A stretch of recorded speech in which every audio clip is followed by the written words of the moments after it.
qolooyinkii taageerayaasha Donald Trump ahaa iyo weliba kuwii isla xisbiga Republicaanka ka midka ahaa ee cusuriyiinta ahaa ayaa afka furtay weliba markii ay doorashadii midtermska ahayd ee macnaha doorashooyinka dhexe ay aad u soo dhawaadeen oo hadda lagu sii siqahayo Novemberna ay dhacayaan. qolooyinkan ayaa waxyaabaha ugu waaweyn oo ay ka sheekeynayaan ah in dhammaantood xabsiga la dhigi doono weliba xubnihii ugu khatarsanaa uguna muhiimsanaa Donald Trump sidoo kale miidiyaha ka difaaci jiray qaar istiraatiijiyadda siyaasadda kala soo shaqeeyay ee aqalka cad ka soo shaqeeyay sidoo kale xafiiskiisa gaarka ee Oval Office uu ka mid yahay ninkan ay sawirkiisa aragtaan Steve Bannon lagu magacaabo oo aqalka cad ka soo shaqeeyay chief strategist ahaa ama istiraatiijiyadda siyaasadda kala shaqeyn jiray weliba heerka sare. Donald Trump ayaa sidoo kale macnaha ishaga xafladihii iyo weliba meel kasta oo ay ka qayb galayaan qolooyinkan ama ay ku qabanayaan xaflad waxay kaga dhawaaqayaan in dhammaantood xabsi la wada gelin doono. sidoo kale haddii majority-ga laga qaato aqalka Congress-ka Mareykanka ama aqlabiyadda laga qaato waxay si toos ah hadda u cadeeyeen maadaama hadda ay aad u soo baraarugayaan oo doorashooyinkii midtermska lagu sii siqaayo. waxaa moodaa in dhammaantood ay hadda baraarugayaan ayada oo weliba isla xalay gobolka New Jersey looga guuleystay special election kursi ayaga ay lahaayeen sida ognahay ilaa iyo 7 kuraas ayaa looga guuleystay kaliya intii uu dagaalka Iran uu socday hadda maalmihii la soo dhaafay. sidoo kale qaar Donald Trump horey u taageeri jiray ayaa ka soo horjeestay iyaga oo qaarkood intooda badan Donald Trump ku tilmaamayo in staged ay ahayd ama been abuur ay ahayd toogashadii Donald Trump lagu toogtay Pennsylvania sanadkii 2024 xilligii uu campaign-ka ku jiray in macnaha ay sheegay arintaasi been abuur ay ahayd magaalada Butler ee gobolka Pennsylvania inay been abuur ahayd oo staged ay ahayd 20 jir qori loo soo dhiibay. sidoo kale la dhahay dhegta Donald Trump garab maray. sidoo kale bulletkaas ayaa waxaa la sheegay in nin macnaha ishaga waayeel ah ay dishay oo chief corporate lagu magacaabo in ay dishay bulletkaasi ilaa iyo haddana Donald Trump aan sidoo kale wax macnaha ishaga lagu qaadin dacwo ah. taageerayaasha Donald Trump ee ka hor imaanayo oo macnaha ishaga asaga soo fastishahayo waxyaabaha ay isku ogaayeen inta macnaha midtermska la gaarin. sidoo kale ayaa waxaa ka mid ah in ay macnaha hadda markii macnaha ishaga uu la tashan waayay sidoo kale ajendayaashii lagu heshiiyay uu kala shaqeyn waayay dagaalka macnaha ishaga dibadda Mareykanka uu qaadayo waxaas oo dhan ay kula heshiin waayeen ama ay ka soo horjeedsadeen. waxaa muuqato in dhammaantood hadda ay soo fatishahayaan waxyaabihii Donald Trump ay kula heshiiyeen oo xataa intooda badan lagu soo dhaweynayo inay ku soo biiraan xisbiga dimuqraadiga ah oo weliba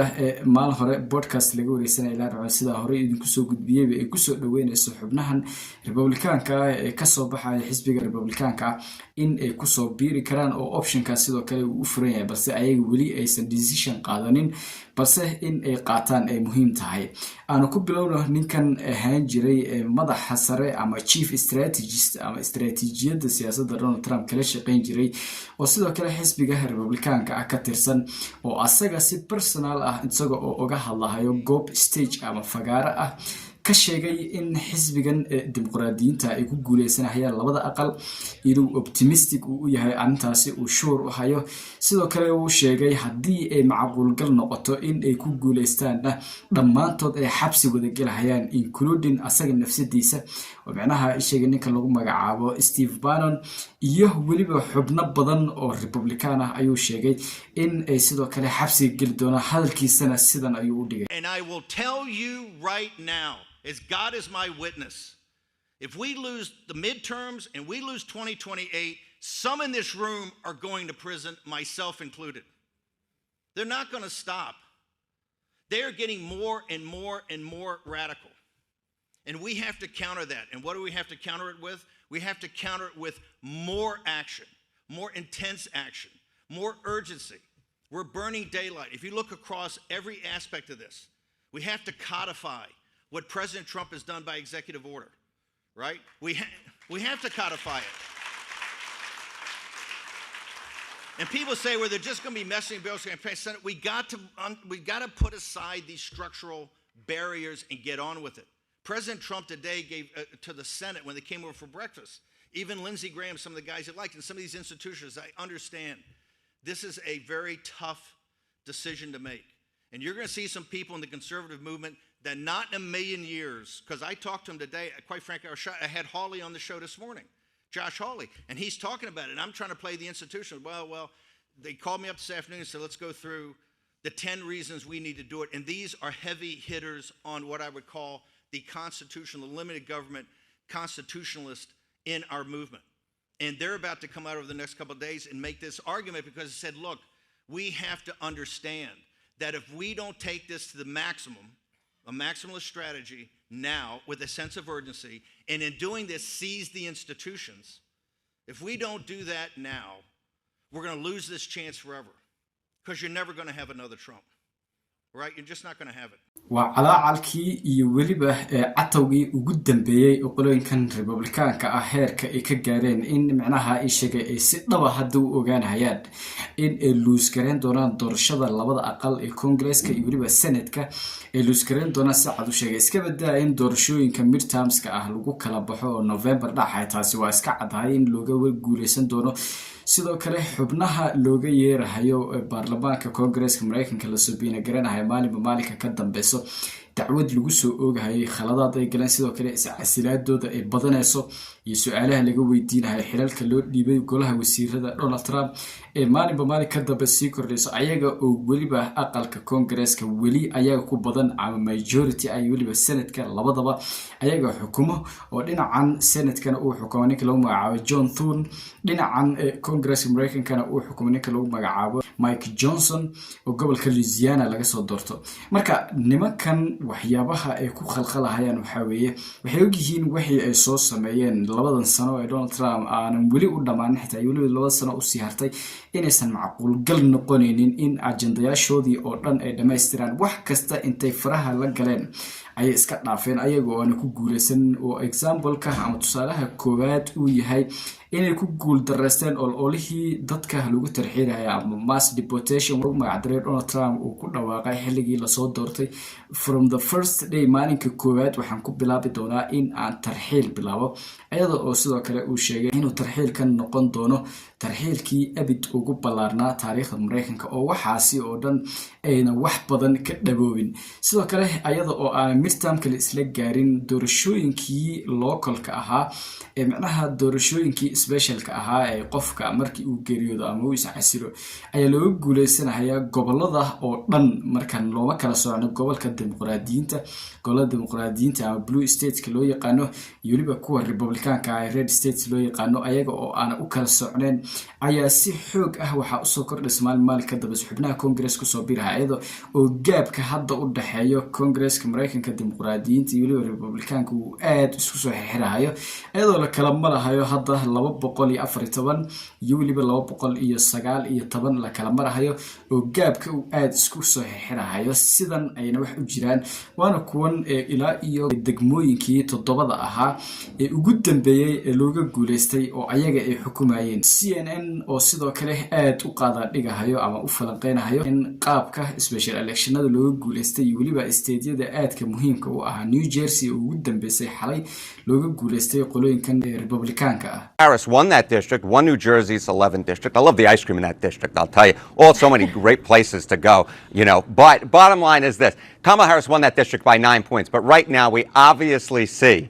that Mejia is way out ahead. But that is not surprising me because it's part of a larger picture. Look, we are now talking about 7 special elections. And in every single one of them that we've had during the second Trump era, the Democratic candidates for the House have outrun the Kamala Harris baseline. You know, Florida won last year. I remember you and I were together. 23 points, 16 points in Florida, 6. Virginia 11, 17 points. Arizona 7, 17 points. Tennessee 7, 13 points. Georgia 14, 25 points. And while there are still votes to be counted here in New Jersey's 11th district, I will say at this point we're probably looking dhinaca kale caafimaadka Donald Trump ayaa macnaha shaki weyn soo galay asaga oo hadallada uu ka jeedinayo goobaha uu tagayo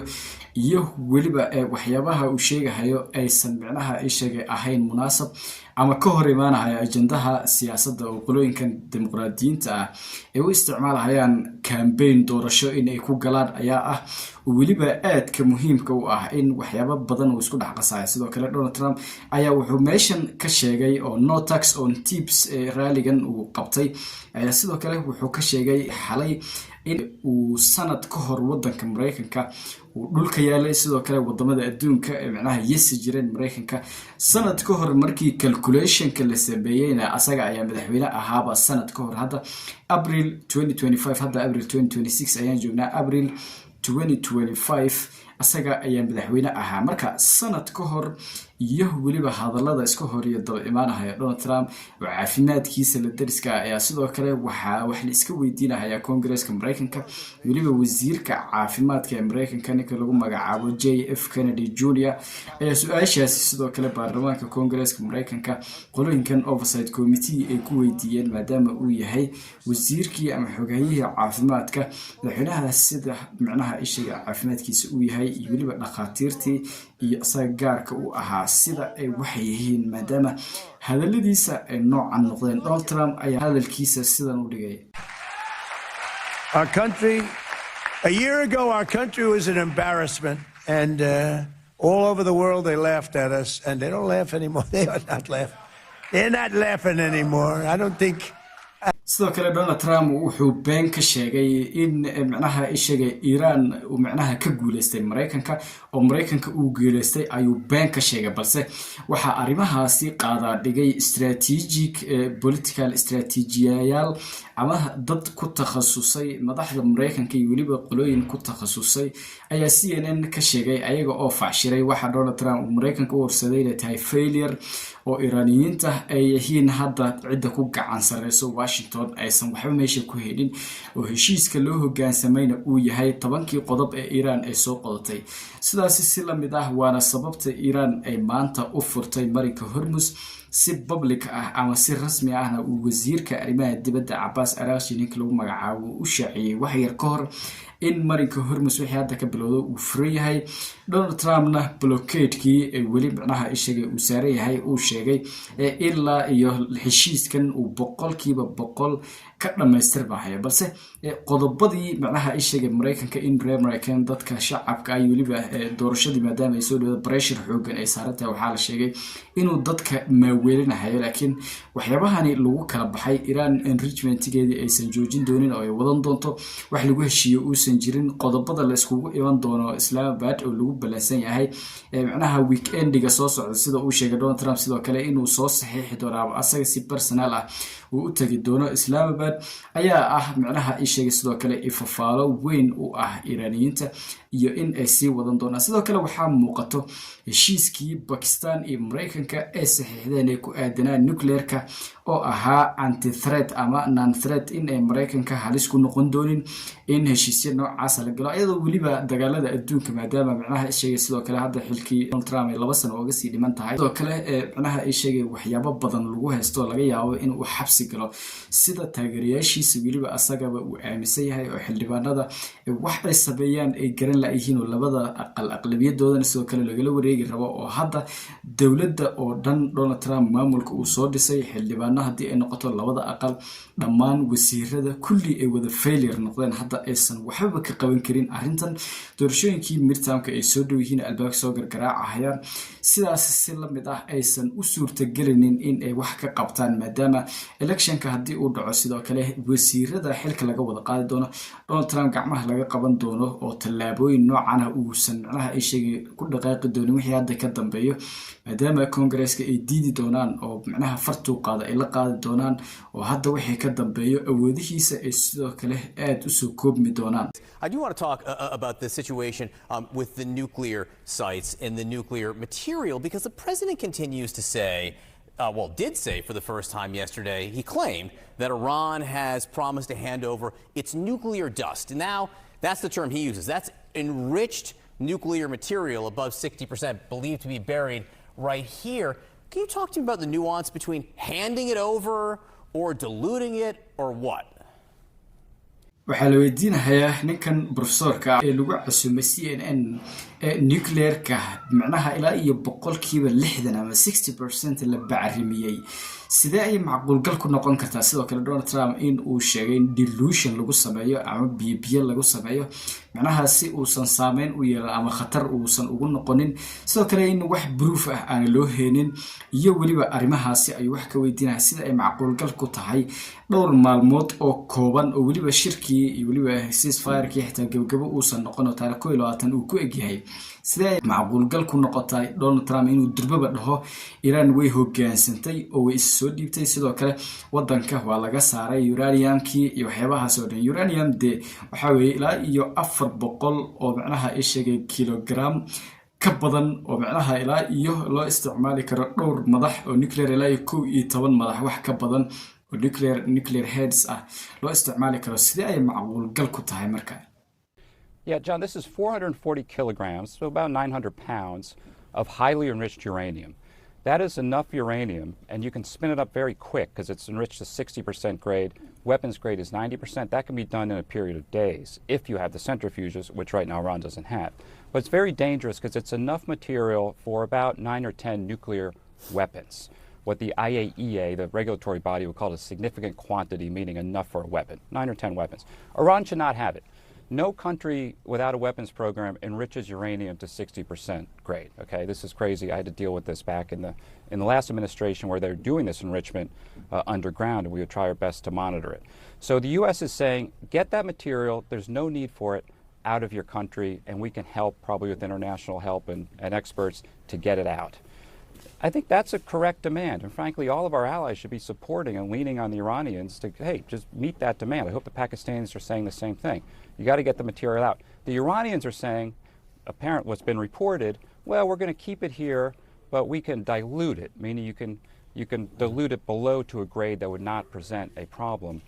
marka Donald Trump asaga ayaa hadda lagu ciyaaray aqliyadiisa Iran wari dhamaantiis waxay tiri